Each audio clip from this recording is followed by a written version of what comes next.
Good afternoon, good evening, everyone. Thank you for taking your time out of your day to attend this latest brand new bootcamp session where we're focusing on the MSP sales process. You know, you've been busy executing your marketing strategy.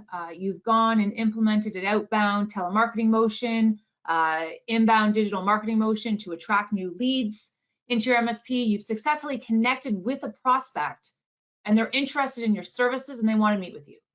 But now what do you do? So this is the first of a three-part bootcamp focused on the MSP sales process. And in today's session, we're going to concentrate on that initial qualification meeting that you're going to have with a new prospect. And we're going to review, the right set of questions to ask to determine if there is a good fit between your MSP and your prospect's business so that you can move forward with scheduling a second meeting where that's when you would go and conduct, a thorough network and cybersecurity assessment. So if you haven't attended any of my boot camps or my office hours in the past, my name is Stephanie Hammond. I'm the head nerd focusing on sales and marketing. I've been with Enable for many years, a lot of different roles.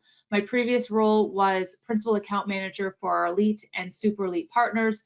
And then I moved into this role middle of last year. My contact information is there on the slide. You can see my email. I'm on LinkedIn, so if you are on LinkedIn, we should be linked together, and also my Twitter as well if you happen to be on Twitter. So just a little recap to help set the stage for this next group of bootcamp training sessions that I'm planning on delivering. So far, my role as head nerd for sales and marketing, I've focused on three key areas with my trainee, and I've built and delivered 6 boot camps altogether. The first area of focus was all on lead gen strategies, because the number one challenge that continues to plague MSPs today is how do you get more leads into the sales funnel? A lot of MSPs, they're still relying on word of mouth. They're still relying on referrals to help fill their sales funnel. And it's not a good sustainable way to grow the business in any measurable way. So I created a couple of boot camps last year that really centered on lead gen. They were focused on marketing and they were focused on telemarketing and building out a telemarketing strategy. My second area of focus was on program development. There was an existing boot camp that was there previously. I felt that it needed to be updated and modernized because I felt it needed a larger security focus built into it. So I redesigned it and renamed it, and it's called the Guide to Building and Selling Security Programs. And it really centers around, what features to include, pricing theory, sales techniques, on how to position and sell your new security services to both existing and net new customers. And then I also created a boot camp focused on co-managed IT services. There's a rising trend in co-managed services as a new market for revenue growth. So I created a boot camp called Co-Managed IT Services. Is this a market your MSP should pursue? And it really spoke about at a very high level, the requirements and keys to success and what you really need to go to market with such an initiative, because co-managed IT services, it's not really something that's for every MSP. So I kind of talk about what do you need to, what ducks do you have to have in a row for this to be a good fit for your MSP. And then lastly, I developed a boot camp based around what Robert Herjavec said at our Empower event last June, that 85% of new recurring revenue is going to come from your existing clients. So I developed another boot camp that really focused on proper account management. I provided a framework for how do you conduct an executive business review that you would use with your existing clients. Because the thought process was, if you were struggling with your lead gen efforts and they weren't going like you wanted them to, this boot camp on account management and executive business reviews, it was to serve as a reminder to really not forget or neglect the potential revenue opportunities that are basically right underneath your nose with your existing clients. And I'm recapping what I've done so far because it's going to help put into context what my focus is moving forward, and that's things all sales related. Again, I've started so far at the top of the marketing and sales funnel, teaching MSPs to put an emphasis and make marketing a priority, and reviewing what's necessary when going about building a marketing and lead gen strategy. And then I kind of focused on the bottom part of the funnel, reminding MSPs to not discount how important the account management function is, how important conducting your executive business reviews are, and helping with your sales and revenue growth. So moving forward for the remainder part of the year, I want to focus on kind of that middle part of the funnel, where it flips from being purely a marketing funnel to being more of a sales funnel. And I want to focus on, awesome, great, your marketing worked, you got a lead. Now what do you do? So with this boot camp, I'm building up 2 other boot camps, and between the 3 of them, we're going to be focusing on how do you move that prospect successfully through the MSP sales process to becoming a new signed deal in the end. Because I feel like last year, what I was hearing from partners is that they were struggling with leads, they wanted more leads, they wanted to increase the volume of the leads that they were getting. And now the narrative or the questions or the concern seems to switch, where now they're telling me, yeah, we're getting the leads, but we're having trouble converting those leads into signed deals. So I want to address that entire issue with this new series of bootcamp training. So looking at our agenda topics for today's session, we're going to be discussing the benefits of developing and adhering to a formalized sales process. We're going to talk about how sales has changed, and we're going to talk about the new B2B buying journey that's emerged, and we're going to review how our sales process needs to change to reflect this. We'll then talk about what your ideal sales structure should look like if you don't have a proper sales team in place currently. We're then going to review how to build a scalable and repeatable sales process, focusing primarily on this stage, which is the qualification and needs assessment stage. And for this stage, we're going to review the ideal questions that your sales team or salesperson should be asking, reviewing the preferred order and how they should be asking them so that you can gain consensus and get an agreement to move ahead to the next stage of the sales process, which is the assessment stage. And I have a handout that you'll be able to download. It's in the handout section of the GoToWebinar that has all of these questions in it that we're going to be reviewing so that you can use it to create your own sales meeting questionnaire, kind of structure and flow. And then we're going to review the importance of conducting a sales meeting debrief session after every qualification meeting.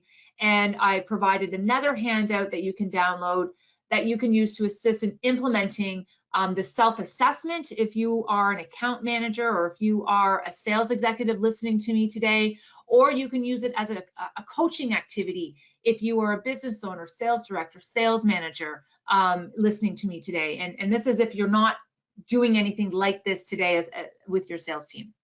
And so just as with any other process that you have within your MSP on the technical and service delivery side of the house, you need to have a process in place when it comes to your sales motions as well. And when we talk about a sales process, we define it as a series of repeatable steps that your sales team utilizes to convert a prospect into a paying customer. So besides helping you to make more money, what are some other benefits that you can expect to receive by going ahead and formalizing your sales process? So having a formalized, standardized sales process, you can use it as a compass to help guide your sales team in terms of the activities you want them to follow when they're engaging with prospects. You can use it to help build trust, and it's going to provide for an overall better customer experience because having a standardized sales process, it ensures that your sales team doesn't rush through the different sales stages. It really stops them from advancing the sale before the prospect is ready to move forward. It provides you with a framework. It adds structure to the team's sales activities. It provides direction around what needs to be completed at each stage so that the salesperson, they don't miss a crucial step of the process. And it helps to avoid your sales process becoming haphazard and disorganized, which can be really off-putting to a prospect and could cause you to potentially lose that sale. And we all know that hiring and building a sales team, it can be a revolving door at times. But having a standardized sales process that every one of your reps follows, it's going to assist you in training up, any new sales rep that you bring on board. And selfishly, it can take a lot of the training burden off of the sales manager, if that's you listening to me, or the business owner, because if the entire sales team is following that same process, then really anyone on the team can help train up the new individuals, because everyone is expected to adhere to and follow that same process. And for the sales managers and sales directors on the call, it can also help you to identify coaching opportunities. You know, if you can see that a particular rep is having a problem at a particular stage, which might be causing the sale to slip, or maybe worse yet, you can see that they're likely going to lose the deal, you can step in and then intervene and work to correct those behaviors. And it provides you with the ability to continually fine-tune and improve your sales methodology as you go along. Because without a formalized sales process in place, how are you going to measure and track your results? You know, how are you going to know what activities are working well and helping the team close sales versus those activities that aren't? And that's why I wanted to ask the question around your close ratios. Because by implementing a standardized sales process, you're going to be able to take, you know, those little micro lessons from each new contract that you win, or maybe each prospect that you lose, and then incorporate that back into your sales process so you can fine tune it for the next time. And having a repeatable sales process is going to give your sales team better consistency in winning and signing on new clients, ultimately helping to improve your close ratios. And having a more accurate sense of your close ratios is going to allow you to better forecast, you know, how many new deals you're going to be able to close from a given number of leads. And this in turn will provide great insight into your sales team's performance, and it's going to assist your sales managers in setting more realistic and achievable sales quotas for the team. And then what I feel is the most important benefit of having a formalized sales process, it will provide you with the ability to uncover the best quality prospects for your organization. With a structured sales process and correct questioning techniques, your sales team, they're going to be more effective in filtering out low quality and low potential leads. And they can then instead spend their time focused on prospects they'll actually be worth something to your MSP long term, helping to reduce wasted time and effort on opportunities that are very unlikely to close. Because according to some research that was done by SalesInsightLab.com, they did a study where they spoke to over 400 salespeople, and they found that 71% of respondents said that at least 50% of the prospects that they were engaged with were not a good fit for what they were selling. So what this is telling me is that there's a lot of spinning of wheels. There's a lot of wasted time and effort trying to engage and convince businesses to sign with you that aren't necessarily the right type of business or the right fit for your MSP. So you want to design your sales process so that you are essentially sussing out those best leads for your MSP, and then you want to work to move those potential prospects through the different stages of the sales process as quickly and as efficiently as possible. But there is an ongoing struggle with that. You know, the sales process, it's changed in the last several years. You know, some of those traditional approaches to selling, they're not as effective as they once were due to the rise of social media, digital media, content marketing.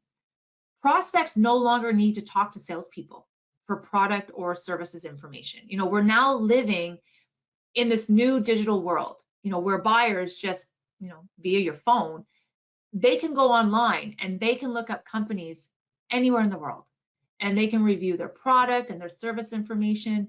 They can read up on user reviews, user ratings. You know, for your company, they can research your employees and all of your company information online. Like, they have this unlimited access to information about your company. But they also have this ease when it comes to looking up your competitors as well. So they can very easily compare you with other MSPs in the space, which can be detrimental to your MSP if you don't make cultivating an online digital presence a marketing priority for your MSP. Because if they can't find you anywhere online, or what they do find is patchy, or if it's disjointed, then they really can't do their research on you. But if they can easily find and easily source information about your competitors, then who do you think they're going to reach out and engage with? Because according to Gartner, today's customers, they're spending around 2/3 of their B2B buying journey gathering, processing, deconflicting information that they have sourced themselves online. And much of this learning is happening without direct sales involvement. And if you think about this from your perspective, over the last couple of years, especially with COVID, how many times have you actually picked up the phone to call a company to learn more about a product or service you're interested in? I'm going to hazard a guess. It's probably close to zero. What did you do instead? Instead of calling an actual salesperson, you likely went to Google. You did a Google search and you found pages of websites that you could check out. And then you likely started checking out the sites that were listed near the top on page 1. And if that site you clicked on conveyed the right messaging on its homepage, looked to show potential that they could really help solve whatever business problem you were currently experiencing, then you likely went to go check their About Us tab on their website to read up more about the company and find out, something about the employees that might work there. And then from there, you likely went to check out the reviews, checked out their customer testimonials to see how this organization has been successful in being able to support other businesses that have been experiencing the same type of problems like you might be experiencing now. And from all of this, if everything appears to look and sound credible, you begin to develop a level of trust in this organization. And this is all happening without ever talking to a salesperson. And then as you continue trying to vet this organization within your mind, you likely went to go check out other channels to learn more about them. You might check out their blogs that they may have had written by some of the thought leaders within their organization. You may have made plans to attend one of their educational webinars or an in-person event to help in your vetting process. You may have gone to their website, downloaded a white paper, a report, an ebook, or maybe you requested to be added to their email mailing list so that you can receive periodic tips, updates. Maybe you wanted to get access and receive their monthly newsletter so that you can stay up to date on any other company information that might be coming out about them. You also might have decided that you wanted to reach out and connect with them on LinkedIn, Facebook, Twitter, and start following them there. And eventually, through all of this, you begin to truly feel that this organization, they might actually be able to help you with your business and the problem that you're facing. And again, all of this is happening without ever talking to a traditional salesperson. So this new twist in buying behavior, that's a real concern, especially if you're looking to create, or maybe you're looking to redesign or refocus your efforts on your existing sales process within your MSP. And this new twist in buying behavior, it underscores how important it is to integrate your marketing strategy, your website, your social media site, your entire digital content marketing approaches with your sales process to help inject leads into that top of the sales funnel. Because again, according to Gartner, their stance on the modern B2B buying journey, they feel that sales reps are a channel for prospects, but they're not the channel for prospects. Prospects are largely channel agnostic when it comes to the information gathering stage of their buying journey. And Gartner has found that prospects aren't really buying in a linear fashion anymore, but they're using both digital and in-person channels. And so there's really not this handoff anymore in our new world of B2B buying from marketing over to sales. It really is more of a parallel process nowadays than a serial one. Prospects, they're often using both sales reps and online information during the buying journey. And it's making sales and the information that they're collecting online critically interdependent. And because there's so much information that can be found online now, prospects are becoming increasingly overwhelmed with it all. They're struggling with the need to prioritize and deconflict all of that competing perspectives that they've amassed during that research phase. And so this is where pieces like peer reviews, peer testimonials, peer references, case studies are becoming more and more important because they're becoming more heavily relied upon in the buyer's journey. Buyers or business owners, they want to hear, they want to see what their peers and their community are saying about you to help with their purchasing decision. So you need to make the collecting and posting of, we call this social proof, a critical component of your marketing strategy. And I always put a plug in for Market Builder in all of my boot camps. So your sales process starts by ensuring that you have great online digital marketing content to help convey as much information, authority, trust, expertise as you can about your MSP.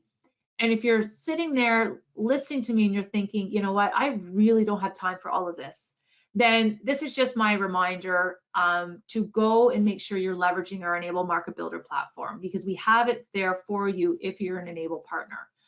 For those that may not have heard of Market Builder, it is our marketing automation platform that provides our partners with all sorts of campaigns in a box that they can use to help market and sell their services.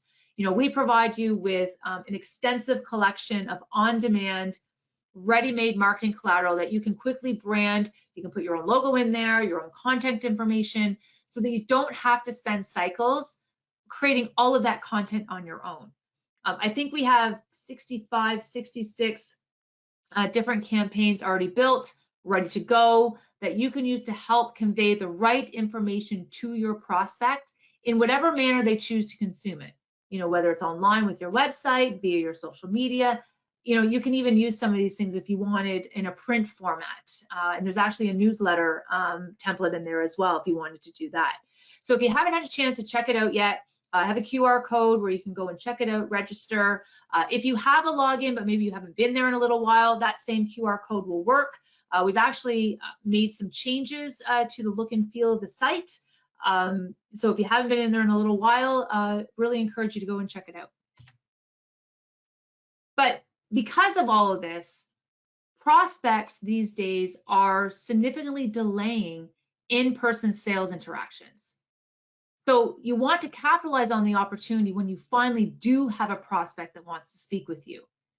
Because when a prospect finally does decide to reach out, or maybe they agree to meet with you when you call them because you've reached out to them, they're pretty much 67% of the way there in making a buying decision and selecting you as their new MSP. And this is really because of all the research that they've already done.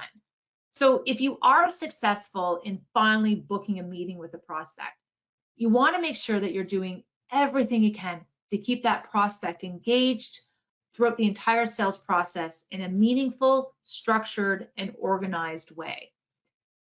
So if the old selling ways are no longer as effective, what does the modern day sales process look like that MSP should be following?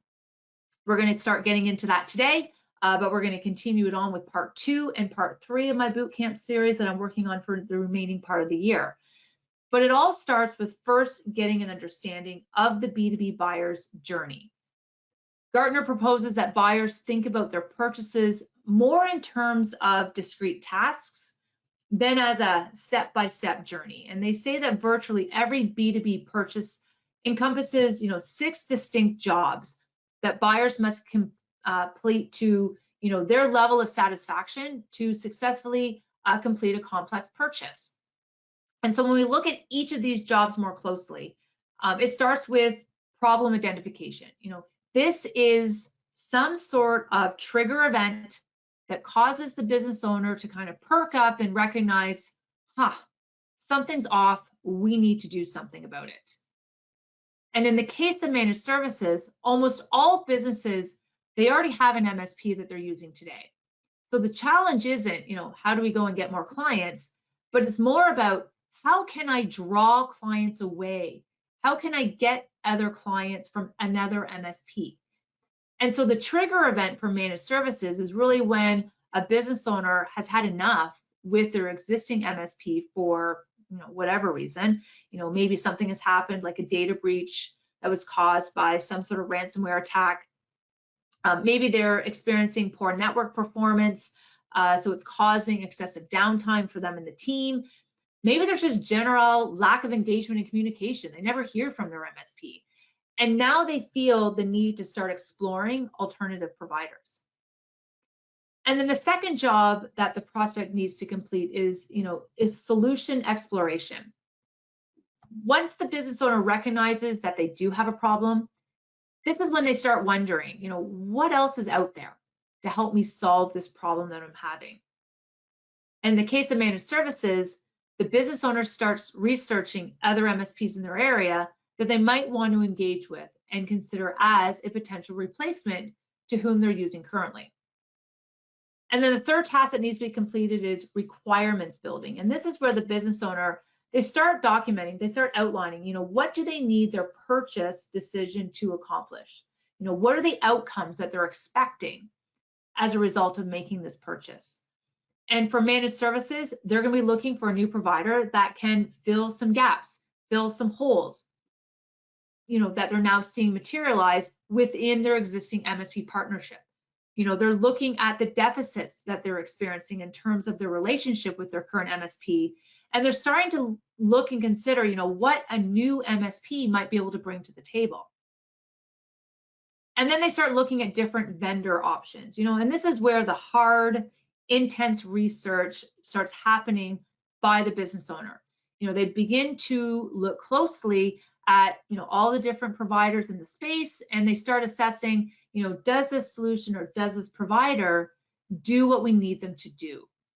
And this is where your online marketing strategy really needs to be solid. You need to have a distinguishable online digital presence, because Google, LinkedIn, Facebook, those are the places where business owners who are looking for a new MSP are going to use to start conducting their research. And you need to have a commanding enough presence in the digital world to motivate business owners to really want to reach out and contact you to arrange for that initial meeting, or at least be willing to meet with you if you are the one being proactive to reach out to them. And then they move into the validation phase. And here with validation, the key decision makers, the key stakeholders, they think that they've reached the right conclusion, but they need some additional time to reflect to really be sure. They need to build up their confidence that they have selected the right MSP partner that will be able to solve their complex problems. And this is where, peer reviews, case studies, and other types of social proof are going to be needed to help build up that confidence in their minds. Business owners, again, they're going to want to read up on what other businesses have to say about your MSP and what the experience has been like working with you. And then lastly, consensus creation. And this is where internally everyone needs to get on board and agree to the selected solution or the selected vendor or the selected supplier. So the first 4 jobs are likely very familiar to you and they probably make logical sense.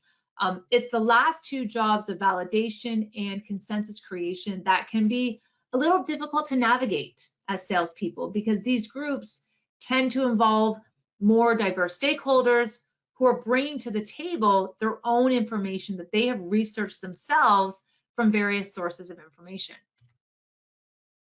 Because according to Gartner, the medium B2B buying group now involves 6 to 10 different decision makers, and each of them are coming armed with 4 to 5 different pieces of information that they have collected for themselves. So you can imagine with this many potential stakeholders, how the sales process can really grind to a slow crawl as buyers, they're struggling to assess all of their individual research that they've done so that they can come to some sort of collective purchase agreement. So the challenge when building out our sales process, I really see this as being twofold. How do we deal with a much larger buying group or of different decision makers? And how do we help buyers with this critical struggle of dealing with really information overload so that it makes sense to them and makes it easy for them to purchase from us? Because according to Gartner's survey, buyers value suppliers that make it easier for them to navigate the purchase process. And how easy it is to purchase from a particular vendor has a significant impact on the value customers receive from their purchases and the level of regret that they might experience afterwards. And this is a real serious concern because high levels of regret can dramatically reduce customer loyalty and reduce the chances that the customer will refer additional business to you anytime in the future.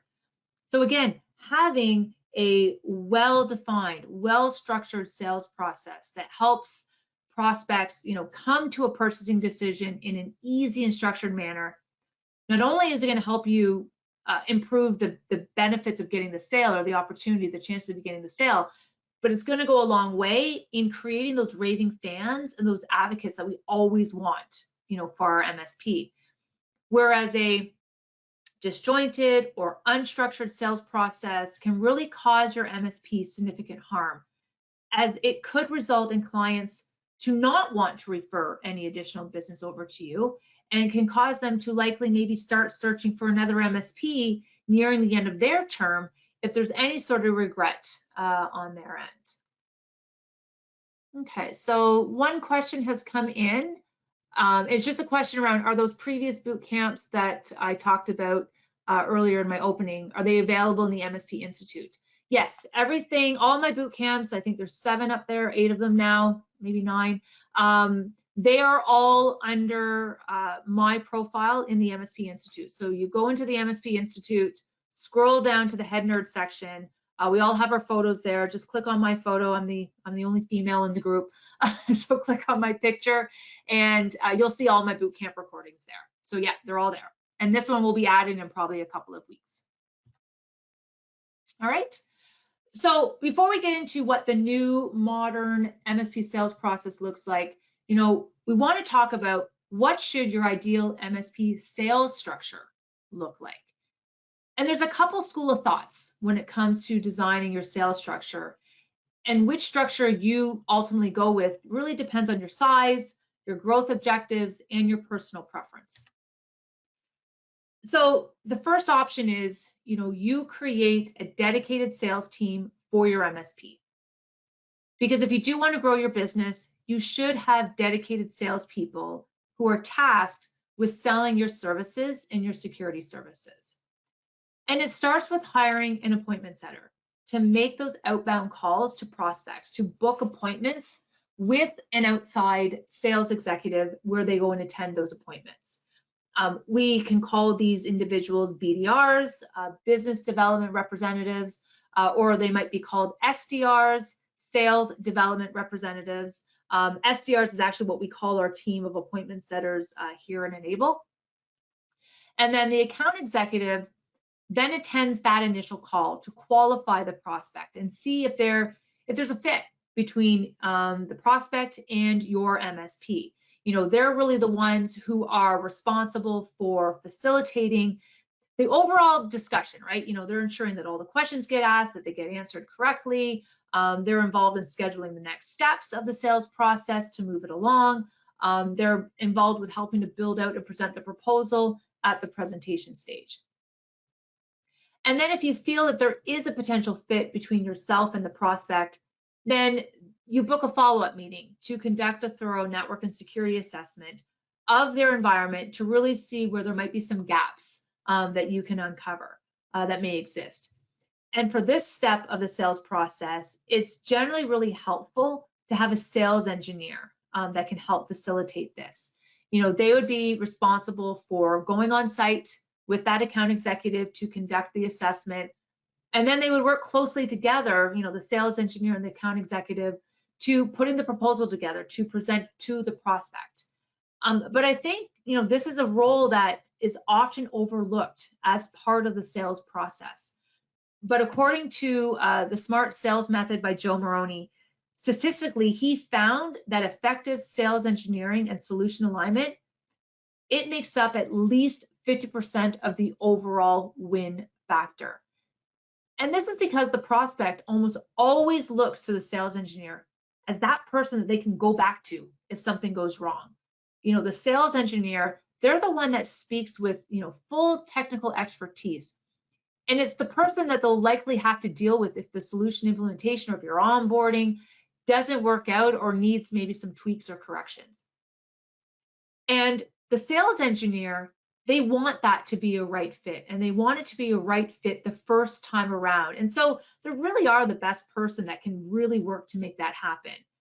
And generally the buyer, they have a lot of respect for the sales engineer. So you want to leverage this during the sales process, because sales engineers, they don't come across as threatening. You know, they, even though they're helping in the sales, they're not perceived as being a salesperson.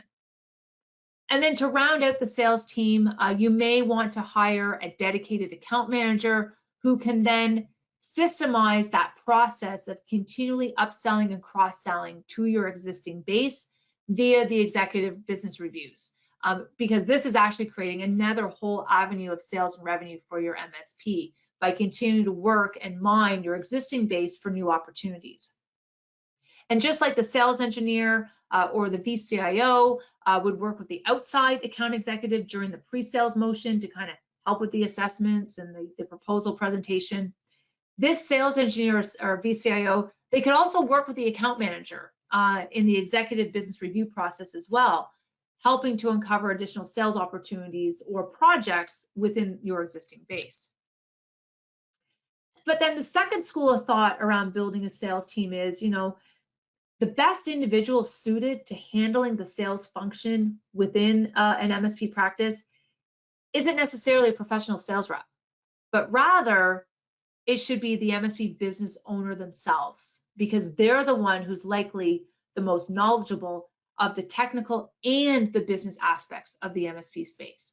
And we've seen that happen, you know, quite regularly here with partners. You know, instead of hiring an outside account executive to kind of handle the sales, the business owner themselves, you know, kind of transitioned themselves over to that role. They went ahead and removed themselves from the day-to-day technical side of the business, and they took the ownership and the responsibility of the sales and business development side instead.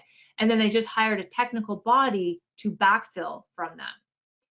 And the primary benefit of this is that by having the business owner take over the sales function and the qualification of the leads, they are the ones that can then ensure that the new clients that are being onboarded are the quality clients that you want and that they're a good fit for the business.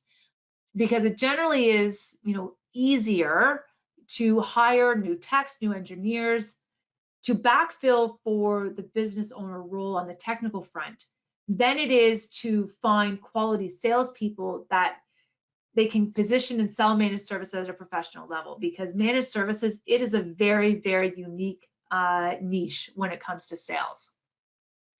And another big benefit with this structure is it would create a scenario where business owners are speaking now with other business owners.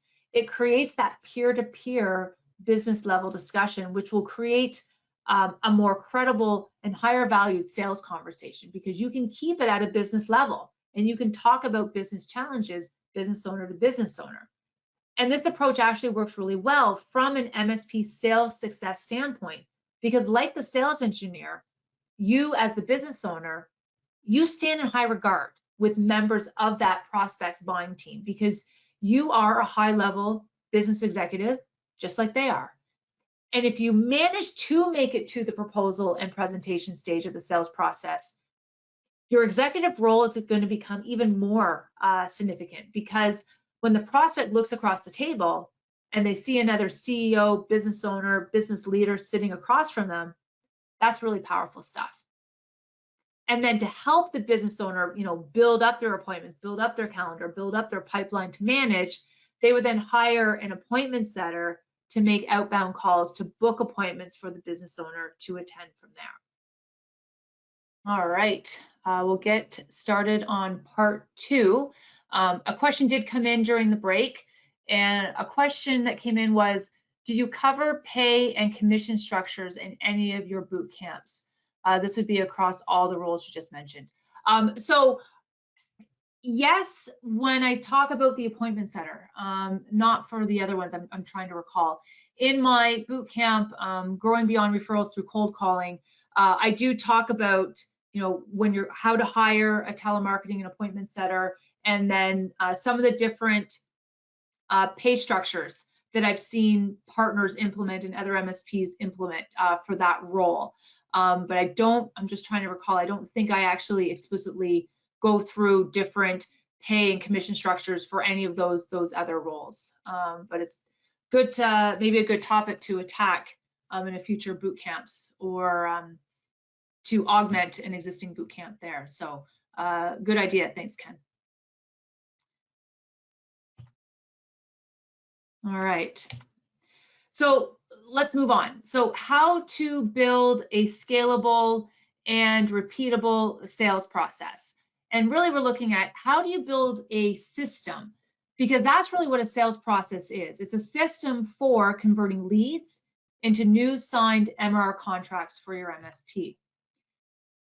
And so although I said earlier that we need to do a better job to align our marketing information with our sales team, there is still a need to build and implement a repeatable process when it comes to selling. You know, as great as your information may be, and as much information that your prospect, may be able to collect before reaching out to you, prospects will still have questions that really only a salesperson can answer. So by the time a prospect reaches out to you, though, at this point, or is willing to speak with you, it's almost coming down to being a purchase decision that's based on the prospect's emotions or that vibe that they get from your organization. So you want to be sure that you are making a great initial first impression, because oftentimes this decision to switch MSPs, it's coming from the heart. It is not coming from the head. So we need to implement a sales process that's broken down into distinct stages to help answer, any of those remaining questions that the prospect may have, so they can validate your services, your MSP business, and hopefully build consensus from all the stakeholders involved to sign on and switch over. And a good sales process must align with your buyer's purchasing journey, their goals, their objectives. And we really want to make it easy for them to buy from us. And throughout your process, you want to be continually emphasizing, how you can help them better use technology to increase their profits, better use their technology to decrease their costs, use technology to help mitigate their business risk, and doing all of this in a compelling enough manner to get them to sign on as a new client. So there's generally 6 steps of the sales process, and they typically get built around 3 separate appointments. And it isn't by coincidence that I've broken my boot camps down that I'm developing and delivering this year into 3 parts. Each boot camp is going to address how to conduct each one of these appointments during the sales process. And you want to make sure that you're documenting all of these steps within your CRM software, because doing this, it's going to ensure that all sales reps, old and new ones that come on board, follow common processes as they move from stage to stage. And it can also ensure that all customer account information is kept up to date and is maintained properly, especially in the event that a sales rep might be leaving the company, because we know there will be turnover. And building your sales processes into your CRM is going to make the training and the ramp up of your new sales reps go much more smoothly and be much more seamless. And so looking at this, the sales process, the 6 steps, we have lead gen. We've talked about this ad nauseum. This is your inbound or outbound prospecting activities that you're doing via your marketing and your telemarketing. Then we have your qualification and needs assessment. And that's what we're really going to be delving in today in a couple of minutes. This is really all about conducting a needs analysis to find out exactly what that prospect is looking for, and to determine if the prospect is a good fit, for your MSP. And then we move into, the completion of the various assessments, POC maybe. This is the information gathering stage, so that you can collect the data needed to really help put together your proposal and build out your ROI. It typically involves conducting a security and network assessment of the prospect's infrastructure, looking at their security protocols that they may or may not have in place, and to see how they compare and align with your standards. Then we get into the proposal and the objection handling phase. And this is where you're presenting your proposal. You're addressing any questions, concerns that the prospect may have. And then we need to go in and close the deal. And this is where you're basically asking for the business. And then the bottom part of our funnel, which is the account management and growth stage. And this is where you're onboarding the client. This is where you start your account management motion, ensuring that you're setting up a regular cadence for conducting your quarterly executive business reviews. You're looking to solicit referrals. Again, over the course of the remaining part of the year, my boot camps are going to be focusing on breaking down this middle part of that MSP process so that you can take a prospect and move them successfully through the sales journey, once they've agreed to meet with you, to becoming a new signed customer in the end. So I just wanted to throw a question in here because I was asked this question the other day by a partner success manager who got the question from their partner. For those MSPs that do have a defined sales structure or they have a sales team, what type of CRM software are you using to keep track of your sales team activities and the pipeline performance? If you wouldn't mind, if you mind sharing, putting it in the question panel, just typing in, whatever software that you are using to help with your sales management, your sales tracking, your forecasting, tracking activities, measuring performance. I know here at Enable, we use Salesforce. We've used Salesforce for years, and yet Salesforce. Okay. On this morning's session, we had, there was Autotask, there was ConnectWise, IT Quoter, I think was used, and there was a couple of other ones. Okay, Microsoft CRM, we used to use that way back in the day. Salesforce, ConnectWise, okay. Perfect. Yeah, I just thought I would, since I was delivering this boot camp today, I told that PSM, I said, well, I'll just throw the question into my boot camp and see if I can get some answers for you. So it looks like Salesforce, Microsoft, ConnectWise, and ConnectWise. Perfect. Appreciate those. And if there's anybody that wants to continue sharing and adding their CRM sales software title into the question panel, greatly appreciated. All right, and just as a review, to better qualify a prospect, you want to be clear around what you're looking for in a potential new client. And this goes back to making sure that as part of your marketing and lead gen activities that you've created and you've communicated to your sales team what we call that ideal client profile. Because this is going to help ensure that you set your sales team up for success by making sure that they're targeting and that they're engaging with the right type of client, because that's going to help reduce customer dissatisfaction and it's going to improve your retention rates. So just some quick qualification questions that you should be addressed during your marketing plan, but you want to reinforce it in this stage of the sales process. Looking at what regions are you going to serve, what regions are you not going to serve? What industries will you be involved with? What industries do you have no interest in serving?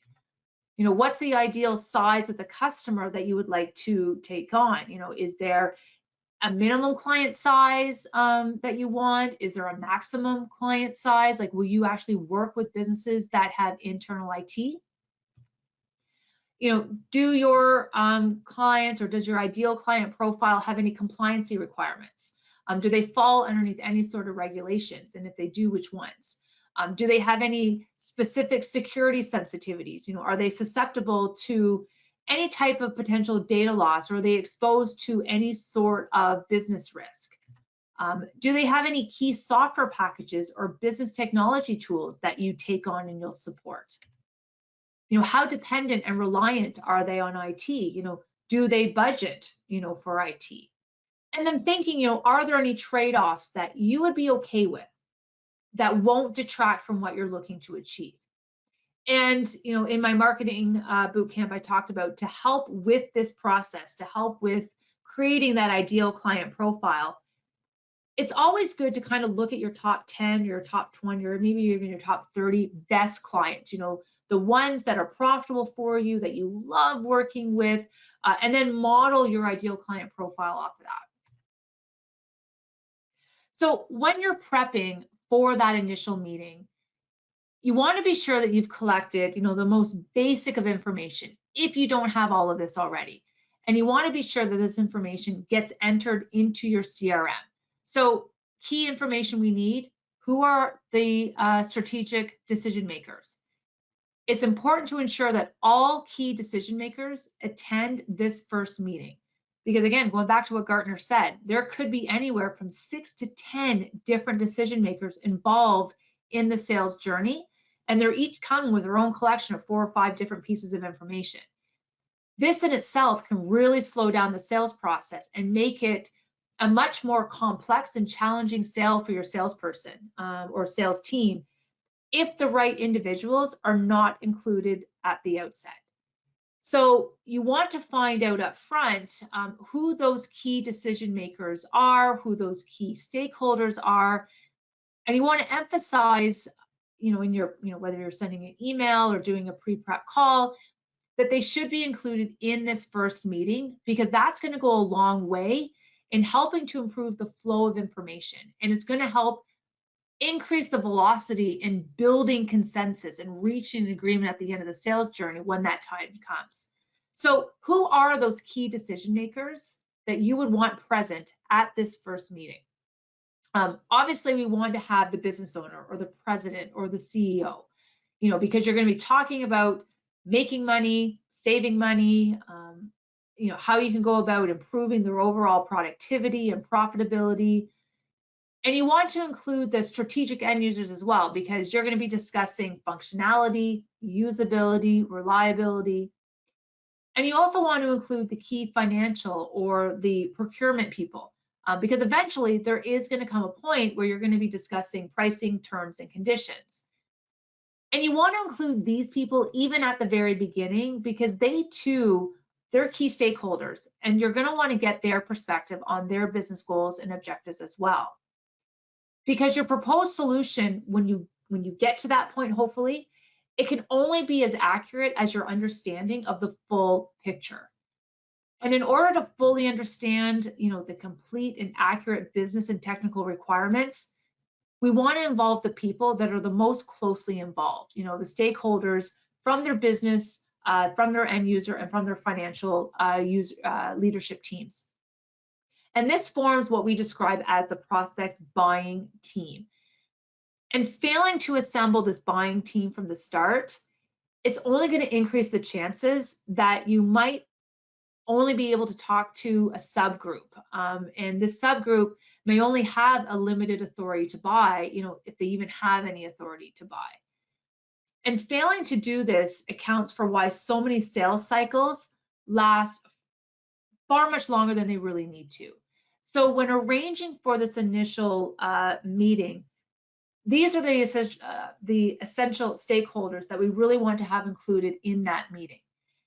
And you want to include those that not only can make the decisions and that they have the authority to commit, but those that also have a stake in the outcome and an alignment to the expected business result. So these 3 stakeholder titles, they're the ones that are going to be the most impacted, the most affected by either the right or wrong buying decision.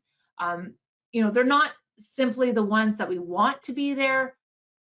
They're really the ones who themselves should want to be there as well. And so be direct, be upfront. Don't leave it up to your prospect to decide who should attend this initial meeting. You tell them who you need to be involved in this process and explain why, if you happen to get any pushback on this. And then once you kind of get that list, for each person that you've identified as a key decision maker, make sure that you're collecting information like their full name, their title, their role, their contact information, their email address, so that you can include them as part of your email marketing campaigns if they're not on your list currently. And then if they're on social media, if they have a Facebook, a LinkedIn, or a Twitter, Instagram, this way you can connect with them on social as well prior to your meeting. And then you want to find out and know other information like, what their company website, their address, where their headquarters is located, the total number of locations, maybe the addresses of each. Hopefully you have it categorized what industry they're in. This is so you can really do more prep and read up before the meeting to see if you can identify, Is there any industry challenges facing that market right now? Are there any opportunities that might be affecting your prospect that you're going to be speaking with? Because then you can bring this up with your prospect during that meeting. And this is going to make you seem knowledgeable, relatable, credible. Making sure that you know what they offer. Do they sell products? Do they sell services? Do they do both? How many employees do they have? Because this is going to give you a sense whether they have an internal IT person or not. I mean, if you should be asking as well if they have anybody taking care of their IT and getting the name of that person. Finding out how many customers that they support or that they sell to. This is going to be really important when we're trying to build kind of our ROI in part 3. And then length of time in business. Are they a newer organization or are they an organization that's more established in their industry? And again, cannot stress how important it is to get all of this information documented within your sales CRM. So again, stage 1, all about prospecting, lead gen. For the sake of this boot camp, it is assumed that your marketing and your lead gen worked and you have a business owner who's interested and willing to speak with you. So we're skipping ahead to step 2, which is the qualification and needs assessment. So it's all about qualifying the lead to determine if they're a good fit for your business, to get a good understanding around what they're looking for from you as a potential new MSP taking over the management of their network.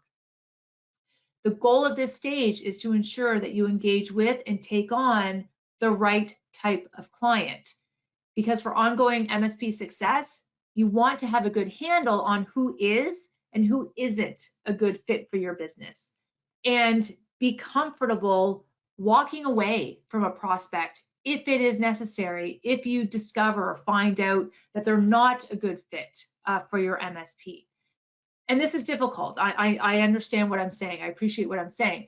But if you have a well-developed marketing strategy that clearly outlines your vision, your mission, clearly outlines your target audience and the services you want to deliver, walking away will become easier to do. And you're going to find that you'll actually will be able to grow faster and more profitably than if you just decided to kind of cave and agree to take on any and all business that happens to come your way. So how do you go about effectively qualifying a lead to determine if they are a good fit? From a qualification standpoint, your goal is to get an understanding around several key items: their needs, their timeline, what kind of budget they have, do they have authority to make any purchasing decisions, or do they need to engage and loop in other people or a broader team of stakeholders? And you may have heard this type of discovery process referred to as the BANT questioning technique. But if you haven't, what is BANT? BANT is a framework for sales questioning that involves the 4 main areas a sales rep should address to better qualify a prospect. So B is for your budget questions, A is for your authority questions, N is for your need questions, T is for your timeline questions. And then every question that you ask during the discovery process, it has to move the needle to creating a fit between your MSP and their business and demonstrating compelling enough value so it will increase the odds that you're able to move that opportunity along onto the next stage of the sales process. And the best type of salespeople, the real pros in the business, they're the ones that do a wonderful job of being able to qualify their leads and to qualify out those prospects that are not a good fit for their services. They do a really good job of asking the right types of questions and gathering intel because they recognize that their time is better spent working with higher quality leads than wasting time on leads that just won't make for a good partnership and will never buy from them. So let's look at each of these components separately. But before we start, I just wanted to insert kind of a tip here that I recommend you should incorporate into your initial sales discussion. And that is, you want to do whatever you can to capture your prospects' direct quotes as you're speaking with them and as you're asking them questions about their business and what they're looking to achieve from it. Anytime they tell you something important about what matters to them and what matters to their business, record it, document it, write it down. because this is going to be highly beneficial for when you get to the proposal and the presentation stage of the sales process. Because if you're able to present them with your proposal and they're able to see their own direct quotes kind of sprinkled throughout it, they will know that you understand and that you fully grasp their business objectives and their business requirements and what they're looking to achieve. Because unfortunately, they may not fully believe what you tell them because they know that you're just trying to win the sale, for the most part. But they're not going to disagree with themselves and their own sentiments that they express to you. So you want to be able to capture, whatever they say explicitly in their own words, and then restate those words back to them exactly as they said them to you in that proposal document. And this is also going to help kind of keep the proposal, succinct and focused on the prospect's core goals, objectives, and whatever their primary concerns are that they relay to you. And so for this next section, I'm going to follow the BANT framework somewhat loosely as I provide an overview around how that conversation with a new prospect should flow and should be structured. So this is where there is a document that I've created. You can download it from the handout section of the GoToWebinar. And so all these questions that I'm going to be going over, it's in that document. But before we get into the BANT framework of questioning techniques, there's just some introductory questions that you want to ask first to kind of help kickstart that conversation. Just simple, easy ones to help break the ice. And easily, why did you reach out to us? How did you hear about us? I like this question because it provides some helpful feedback to your marketing team. If you can gauge knowledge around how your contacts came to be aware of your MSP, this is going to help you to position yourself, to the right audience with the right messaging in the right medium at the right time. And that's really what marketing comes down to. And so you want to make sure that you then continue to replicate, whatever those marketing activities are that worked, that got this prospect to be interested enough to reach out to you and engage. Or maybe you called them and they agreed to meet with you face to face. So asking them, why did you agree to meet with us, when we called you? And I like this question because it works to confirm that your telemarketing motion and the script that is being used is working because it got the prospect to agree to a face-to-face meeting. And then following up and asking, how can we help? This works to kind of get that initial conversation going with them and to get their most immediate concerns out on the table. Because all buying journeys, it starts with that trigger event. So you want to find out what that trigger event was for the prospect that kind of put this all into motion. And so looking at the BANT framework for the discovery process, starting with B is for budget, but I'm also using B for background questions. So you want to use these initial background type questions to really determine if the prospect has a current relationship with another MSP and how that relationship is. And again, chances are 99% of the time, this is going to be the case. So find out, are they using another MSP currently? Find out and explore how that relationship is going. But be careful because you never want to disparage a competitor. But gaining this kind of insight is going to be really helpful throughout the sales process. It's going to ensure that you meet their most pressing requirements that they may have, or set realistic expectations if you feel that they might be unrealistic or maybe they might be a bit too harsh in their rationale for looking or wanting to switch. Like they may just not know that that's just the way it is. If they say yes, that they are using another provider today, then asking questions like, are you under contract with them? Because we really do want to find out, are they month to month or are they under some sort of contract term? And if they're under a contract term, when does that term expire or when does it renew? Because this is going to give you a sense of their timeline. And it's going to give you an idea around, how urgent this kind of decision is for them.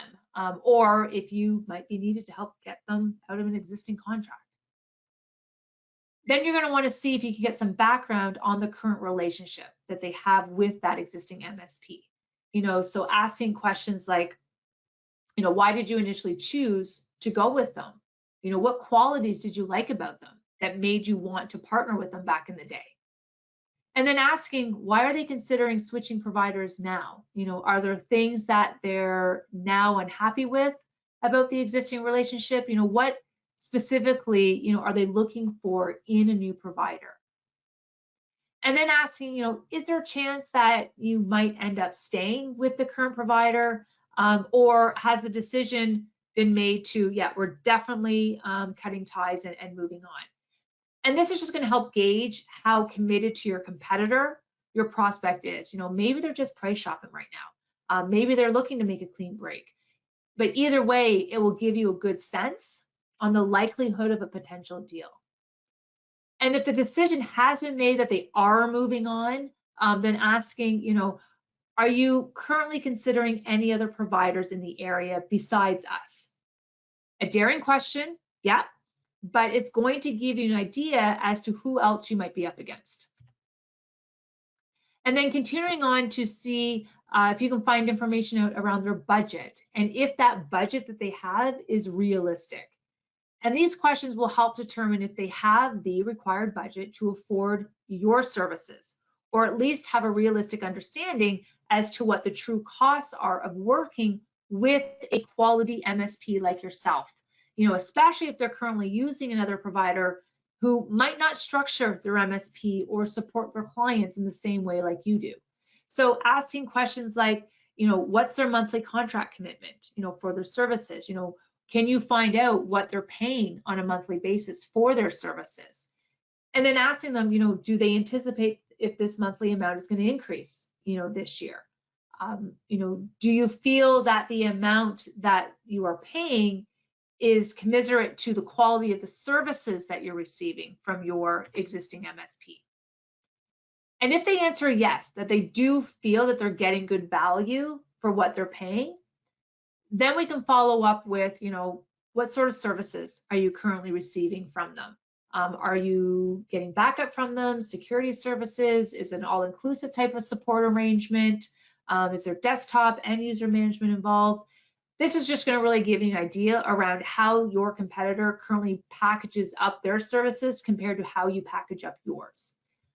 And if they say no, that they don't really feel that they are getting good value for what they're paying, then you have to have them expand on this, because you need to find out, their answer will give you a clear indication as to how they view the role technology plays in the overall success of their business, and their willingness to pay an appropriate price to manage, maintain, secure, protect all elements and their employees that are involved in using the network. Now I want to get into the A questions, and that is authority. So determining the decision-making process and who the ultimate decision makers are early on, that's going to save you time, and it's going to help you determine what your next steps will need to be if you find out in this meeting that the person or the people that you're speaking with are not the ones who can actually sign your paperwork. Because again, going back to 6 to 10 different stakeholders that can be involved in this complex B2B buying decision. And I do see switching MSPs a complex B2B buying decision. So if you weren't able to get this information ahead of time via your pre-meeting prep, use this initial meeting to try and figure out what that overall decision-making process is at their organization and who's involved. Is it one person? Is there a committee that you'll need to go through? Is there a board of directors that you have to deal with? Because larger teams or having multiple decision makers, that's just, you can't get around it. It's going to slow down your sales process. It's going to introduce that layer of complexity, and it's going to make it more difficult to build consensus and come to an agreement. And this will make it even worse if we don't know who all these key people are in the early days of your sales conversations. So for the sake of your sales process and for the sake of efficiency in your sales process, finding out who all these people are and the roles they will play in the buying process up front is going to be critically important. So asking questions like, can you tell me a bit about your background and the role you have in the company? Who reports into you? Who do you report into? here with this line of questioning, you're trying to get a sense of what that org chart looks like within the organization and to kind of see how far up the chain of command your prospect actually is. And then asking, who first decided to explore the idea of potentially looking for another MSP to replace who you're using today? Who else cares about this decision of potentially switching MSPs? And these questions will hopefully give you an idea around, who else might be involved in that decision-making process and who may be influencing the final decision to switch. So if necessary, you can then engage those stakeholders as well to help build excitement and help build consensus at every stage of the sales process. But if you can't get a clear idea around the authority component, you may need to be more direct and ask, are you the individual who'll be making the final decision as to whether you stay with your existing MSP or make the switch? Again, it is direct, but it can let you know if there is some sort of superior or another colleague or another coworker that you would also need to get their buy-in for. So if they answer no, that they aren't the one making the final decision, then you want to ask, are there other individuals in the company that you would like to include in these discussions so that we can start bringing them into the loop now? And then if there are additional people that you need to include and speak to, before you can move on to the assessment stage, your next step is to schedule follow-up meetings with those additional folks so that you can continue your qualification and discovery questions. And then from there, schedule the assessment. Then we want to move on to N, and that is for need. The buying journey, it starts with a trigger event. Buyers are motivated by what they need.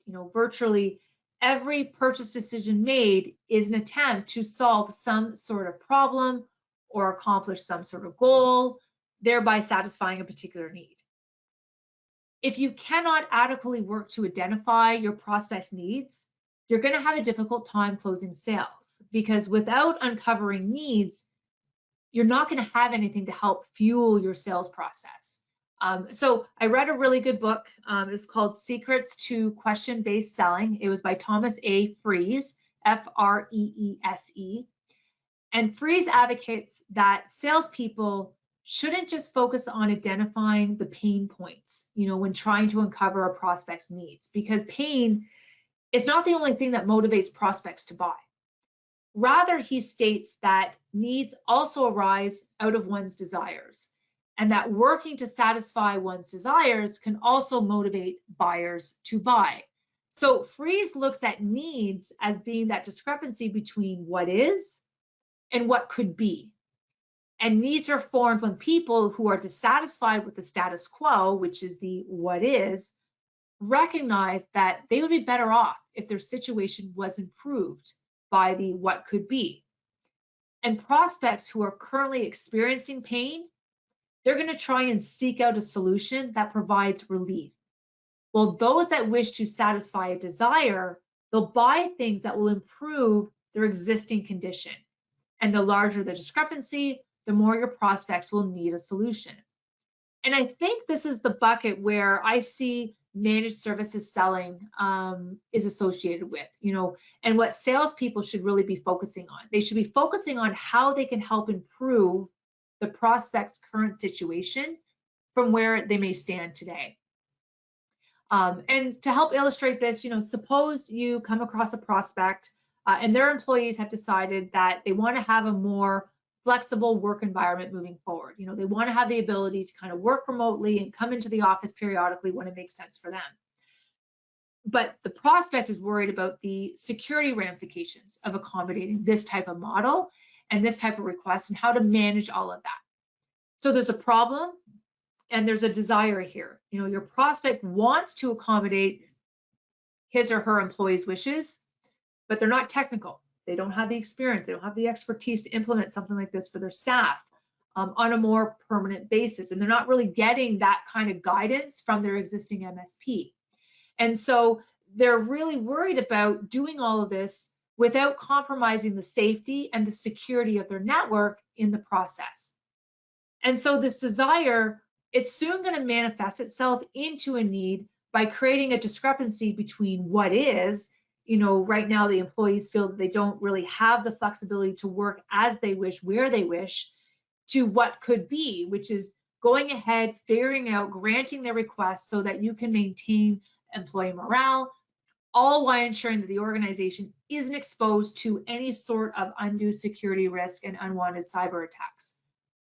So the job as a salesperson is to provide solutions to address your prospects' problems or desires, but only once you've uncovered their needs. So needs first, then solutions. So what questions can we ask to help to uncover our prospects' needs? And it might be that, with some of the previous line of questioning, you've probably already uncovered some of these needs, some of their pains or some of their desires. So you can really use this part of the conversation to really reiterate and maybe reconfirm what they've already told you. And there's really two lines of questioning that you want to use at this stage. We have questions that are focused at the company level, so focus on the company as a whole. And then there's a second set of questions that are focused on the people, and the people that you're going to be speaking with that are going to be involved in the buying decision-making process. So some company-oriented questions, such as, what are your company's biggest growth goals for this year that you're looking to achieve? What are your biggest priorities that you need to see accomplished this year? And where is the consideration of switching MSPs on your list of priorities currently? If them switching to a new MSP didn't make it into their top priorities list for the year, then how realistic is it that this deal is even going to happen? And so this question helps to determine how important making this type of switch is in the foreseeable future. And then asking, what are the biggest challenges facing your organization this year? What's preventing your business from reaching those goals, achieving and meeting those priorities that you've set for the business? What role do you see technology playing in the overall success of your business and in helping you to reach your growth objectives? And I think a question that you should be prepared to ask is, one of the most common issues we keep hearing about from other companies in your industry that we work with is X. Is this an issue for you as well? And I like this type of question because, again, it lets the prospect know that you're familiar with their industry that they're in, that you have experience working with companies just like theirs in this industry, because that's going to help build and instill credibility and trust. Because remember, at this stage, they're making a decision to switch based on their heart, not on their head. And again, the idea behind this line of questioning is to help the prospect to define, their ideal end state that they're wanting to achieve for their business, and to identify their desired goals that they're looking to achieve for the company. We want to help them express what they feel needs to happen to make their company stronger, better, more competitive in some sort of measurable way. And again, that's the task and the responsibility of the salesperson in the sales process, to draw this information out from the prospect so that they can be sure to connect their solution back to the prospect's goals, objectives, and desired outcomes later on. And then looking at some questions that you could use to help focus some attention on those individuals specifically involved in the decision-making process. So the personal types of questions, have them, take you through a typical day, in their role, and a typical day for people that work for them. What are the normal daily tasks that they're involved with and their team is involved with? And then asking them, how strong of a role does technology play in the overall success of your department and in helping yourself and your team reach your departmental objectives? Asking them, what challenges do they experience? Challenges does their team experience that's hindering, his success, her success in meeting their departmental objectives? What do they need to help them be more effective in their role? And why is making a potential switch to a new MSP important to you? And this line of questioning is going to help you get a better understanding around how their own department operates, how it functions within the company, and what the benefits of switching to your MSP could provide them to help improve that day-to-day situation. And with this line of questioning, we want to do what we can to make the buying decision-making process personal to them. Asking them questions around why is this important to them. That's going to evoke that emotion, and it's going to give you an idea around how a decision like this is personally going to impact them and their department and their staff. And that's all good information that we can draw on later on in the sales process. And then we want to move on to T, and T is for timeline. And here we want to get an idea as to how quickly they plan to make this decision to switch over to a new MSP. And so asking questions like, how long have you been facing these challenges? How long have you been struggling with these issues that we've been talking about today? Is this an urgent issue for you? Are you ready to solve this soon? And then asking, what prevented you from making a switch like this previously? Was it just not a priority before? Maybe it was a cost issue. And, this might be a little daring to get into, but I like this question because if it was a cost issue, then you can figure out what's needed from your end to better position your services, your value, your costs when you present your proposal back to them if you get to that stage. And then asking them, what's prompting you to do something about this now? What's changed? And then is there a timeline for making this decision? And these types of decisions or these types of questions, they're important so that you can set proper expectations for yourself, for your prospects, so that you can set up a reasonable timeline for negotiations. It also gives you an idea if there's an urgent or compelling trigger event that's prompting all of this. And if they're not yet ready to solve this issue, then this will reveal the reasons why so that you can then mitigate and work around this if possible. Then if you seem to be getting answers that don't really invoke a sense of urgency with them, then begin venturing into some business impact line of questioning to see if you can motivate them in some way to see the urgency so that it will allow you to progress to the next stage of the sales process, which is the assessment stage. And so you can do this by asking questions like, what happens if you decide to stay, with your existing MSP and not make the switch? With this question, we're asking them to articulate what the status quo would look like if nothing changes and if nothing is done to solve these pains and these struggles and these challenges that they're telling you about. Is there maybe a monetary cost, or maybe there's a performance cost associated with them not taking action that you can highlight for them, to help them see that making the switch to a new MSP should be a priority for their business, and that staying with their existing MSP could actually be detrimental to their business. As an example, maybe from your conversation so far that they're not currently enrolled in really any good quality cybersecurity program.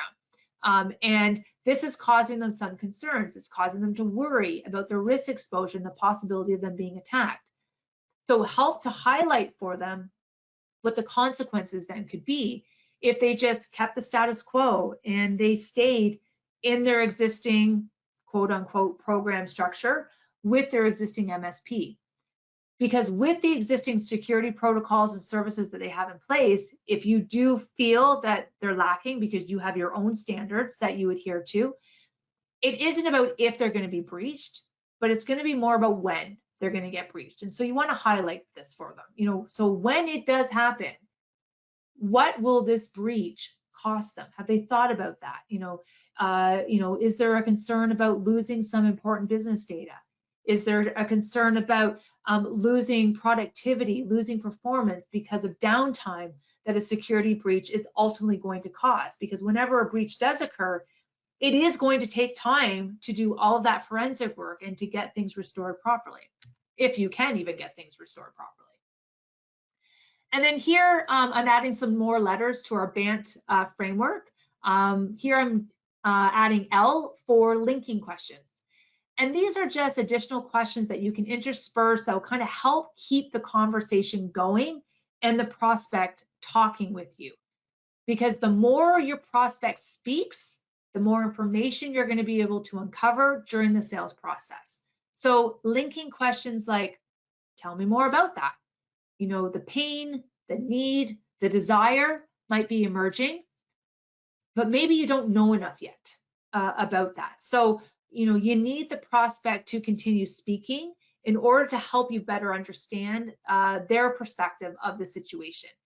Because I think a big mistake that salespeople make is that they don't go deep enough at this stage. They may note a pain or note an insight or note a desire, but they don't fully understand the root cause. They don't understand the cost, the repercussions, or the extent of the issue being presented. But by asking your prospect, can you tell me more about that? It invites them to continue to keep sharing with you more details, more insight, without coming across too aggressive or too direct in your approach. And I think another good linking question to keep the conversation flowing is, can you tell me why that's important to you? Asking an open-ended question like this, it's not only going to help understand why this may be a priority to resolve, but it makes it truly personal. Why is it important to you? What would solving the problem that they're talking about today with you make a difference to them personally? And lastly, I want to review some wrap-up questions to help you build consensus, with the prospect to confirm that they are a good fit and that there is a good fit between your MSP and their organization so that you can make plans to move forward. And so use these questions to help address, any final roadblocks that will help advance the opportunity. Making a comment, based on the services and how we support other MSP clients in this market, do you believe that we're going to be able to help address your needs or address your concerns? Here, we're hopefully getting them to say yes. And then if you get your yes, that the prospect feels that your services will be beneficial to their business, then proceed with, great, it seems like there is a fit between us and that our MSP might be able to help. What do you think? Asking this open-ended question provides, another opportunity for the prospect to provide some last additional feedback if it hasn't been brought up yet. And then asking one last question, and this serves as your conditional close so that you can move forward to that assessment phase of the sales process. And that is, do you have any concerns or are there any reasons why we can't move forward to the next stage then?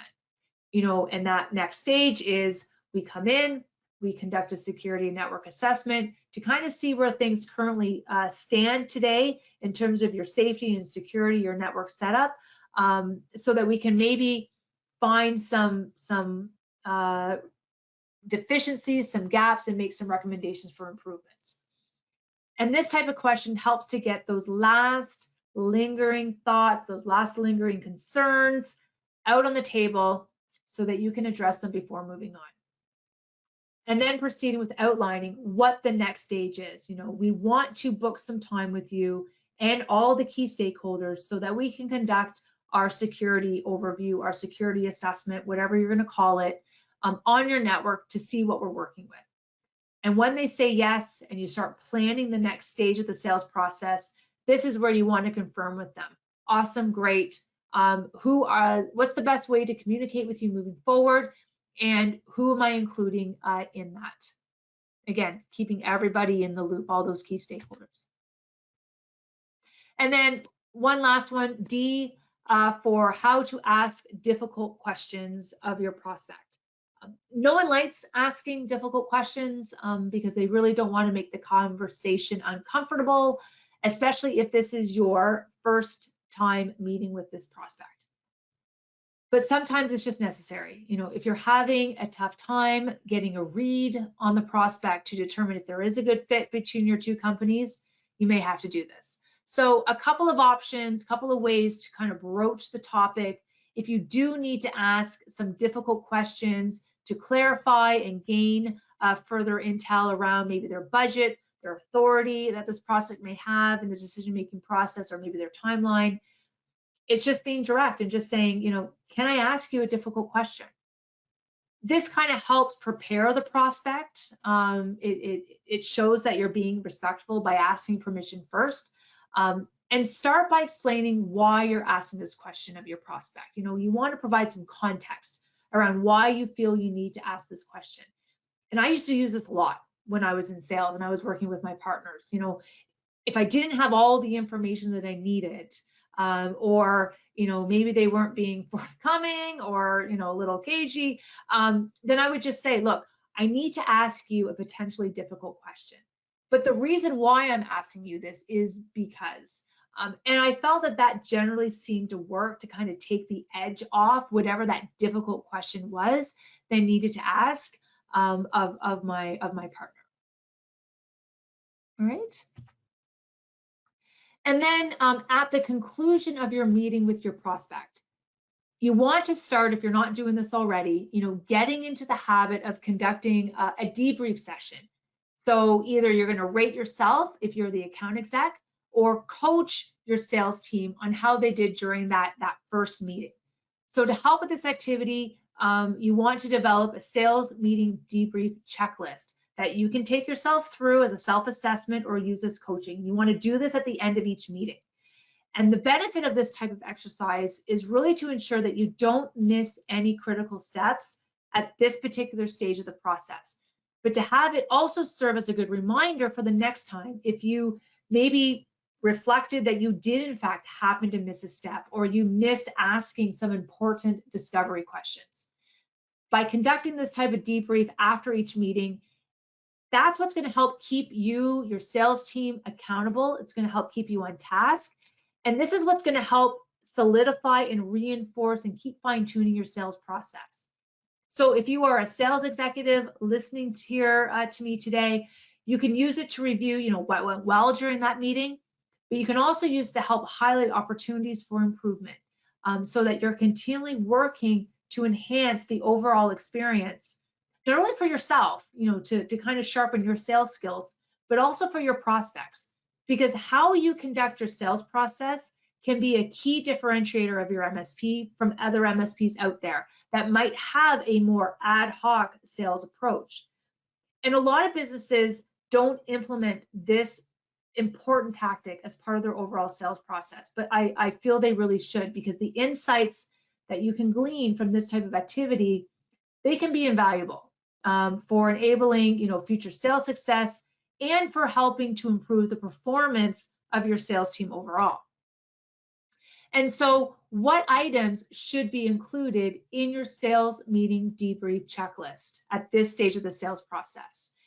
And for those that are interested, there's another handout that I put into the handout section of the GoToWebinar. It has all sorts of questions on it. I'm just kind of highlighting the 6 key areas, but the PDF document has the full structure.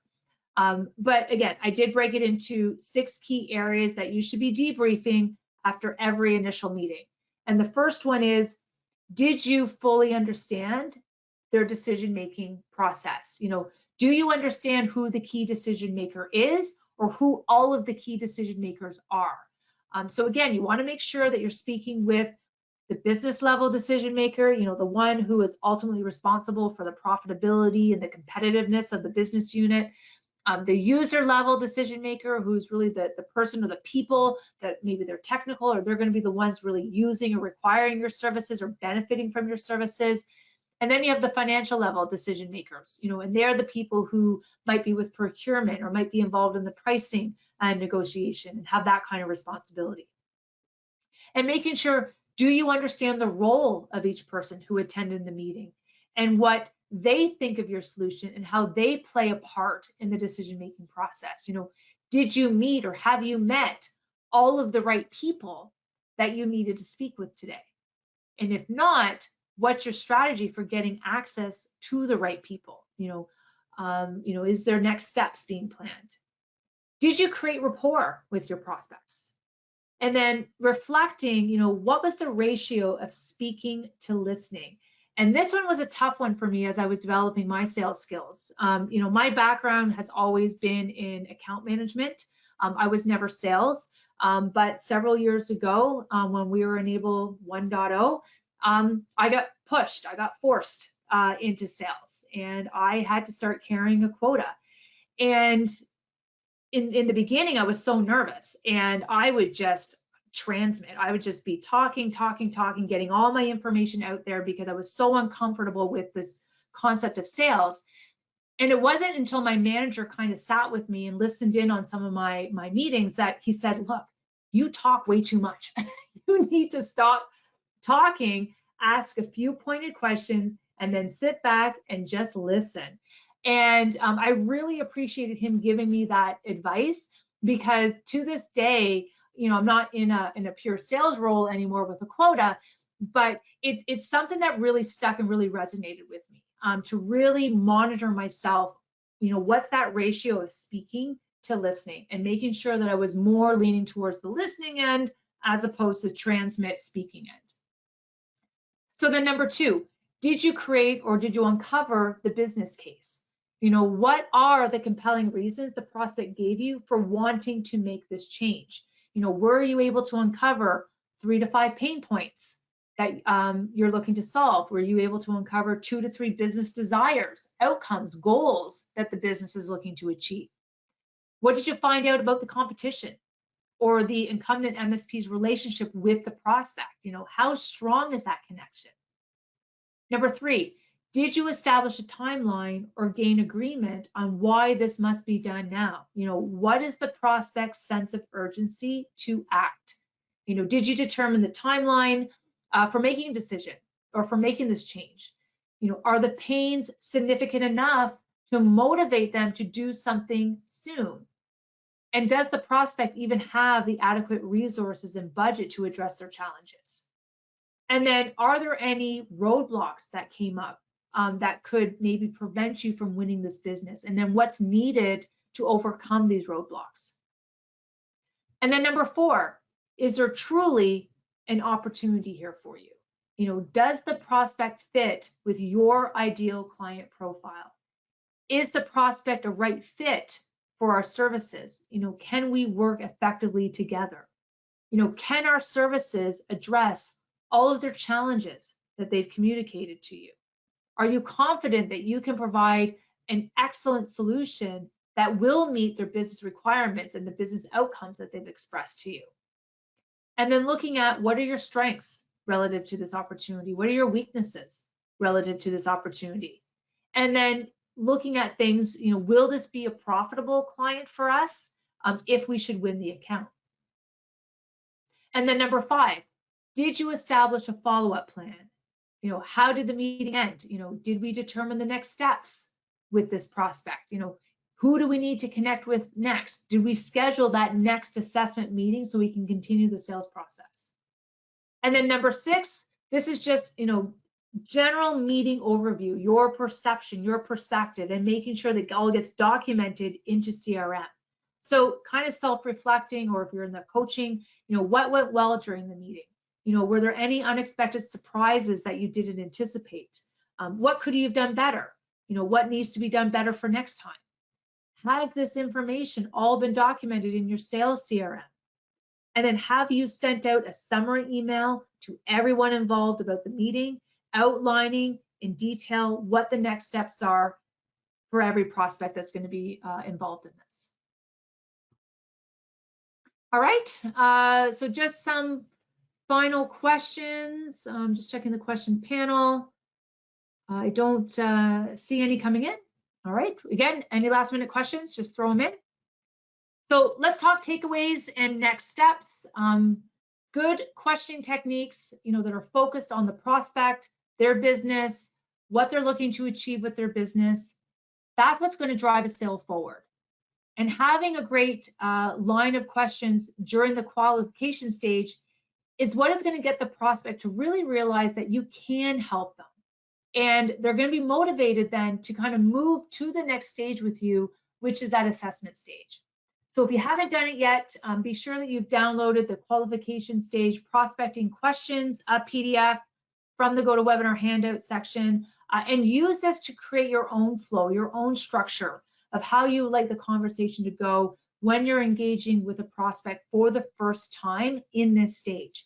Now, there's a lot of questions there. You're not necessarily going to use every question that I provided in that document and what I went through today, but choose the ones that make sense to you, that will allow you to structure your initial meeting so that you can have better control and better direction of the sales conversation. Because I think that's the most important thing, is making sure that you are controlling the narrative. And when this initial meeting is done, it should then allow you to naturally progress to that assessment stage. But if through your line of questioning, you've determined that this prospect is not a good fit for your MSP, then don't be afraid to cut losses and move on.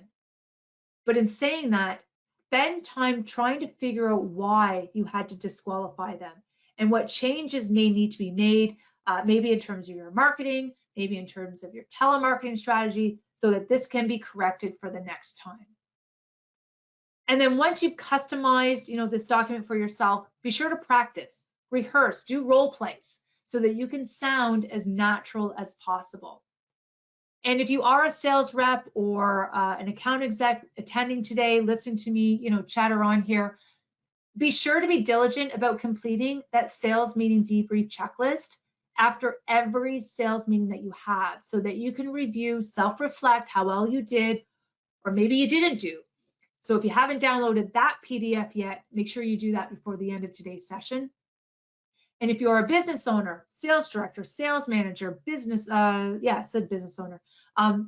you should be reviewing the sales meeting debrief checklist with each of your sales reps after every one of their sales meetings. So you can provide that ongoing coaching, that ongoing training, because your goal is to ensure that you're helping them to develop their role and develop their skills so they can become an MSP sales professional.